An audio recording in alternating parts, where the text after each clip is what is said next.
समय पहले उत्तर प्रदेश के एक छोटे से गांव बड़ेरा में एक गरीब लड़का अनिल रहता था। उसका परिवार खेती से जुड़ा था, लेकिन जमीन कम थी और फसलें अच्छी नहीं होती थीं। गरीबी के कारण अनिल की पढ़ाई अधूरी रह गई। वह दिन में खेतों में अपने पिता की मदद करता और रात को पुराने दीपक की रोशनी में पढ़ने की कोशिश करता। अनिल को हमेशा से विज्ञान और मशीनों में दिलचस्पी थी।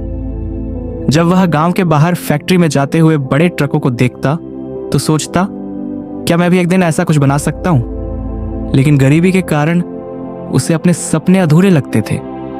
एक दिन गांव के पास एक पुल टूट गया। आने जाने में बहुत दिक्कत होने लगी। अनिल ने सोचा कि अगर कोई हल निकाला जाए तो गांव वालों की परेशानी कम हो सकती है। उसने लकड़ी और लोहे के पुराने टुकड़ों से एक अस्थायी पुल बनाया। गांव वालों को उसकी समझदारी पर भरोसा हुआ। एक व्यापारी शेखर बाबू जो गांव से सामान खरीदने आते थे, उन्होंने अनिल की मेहनत और समझदारी देखी। उन्होंने अनिल को शहर में पढ़ाई करने का मौका देने का फैसला किया। यह अनिल के लिए जिंदगी बदलने वाला मौका था। शहर में आकर अनिल ने पढ़ाई के साथ साथ एक मैकेनिक की दुकान में काम करना शुरू किया। वहां उसने मशीनों को करीब से समझा और सीखा कि कैसे छोटी छोटी चीजों को सुधारकर बड़ा बदलाव लाया जा सकता है।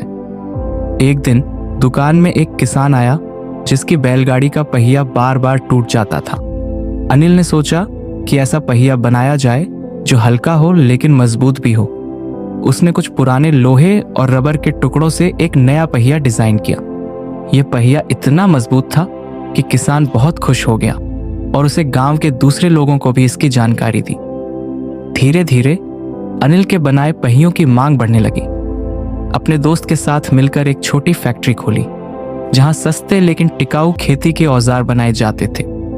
कुछ सालों में अनिल का काम इतना बढ़ गया कि सरकार ने भी उसकी फैक्ट्री को मान्यता दी। अब उसके बनाए गए औजार सिर्फ उसके गांव में ही नहीं बल्कि पूरे राज्य में बिकने लगे। एक समय जो लड़का गरीबी में था, वह अब एक सफल इंजीनियर और बिजनेसमैन बन चुका था। सपने देखना जरूरी है, लेकिन उन्हें पूरा करने के लिए मेहनत और लगन भी जरूरी है।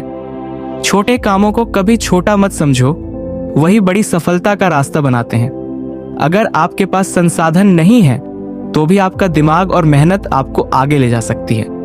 आज अनिल न सिर्फ एक सफल व्यापारी है, बल्कि वह गरीब बच्चों को मुफ्त शिक्षा भी देता है ताकि कोई और बच्चा अपने सपनों को अधूरा न छोड़े। उसकी कहानी हमें सिखाती है कि कोई भी हालात आपकी किस्मत को नहीं रोक सकते, अगर आपके इरादे मजबूत हैं।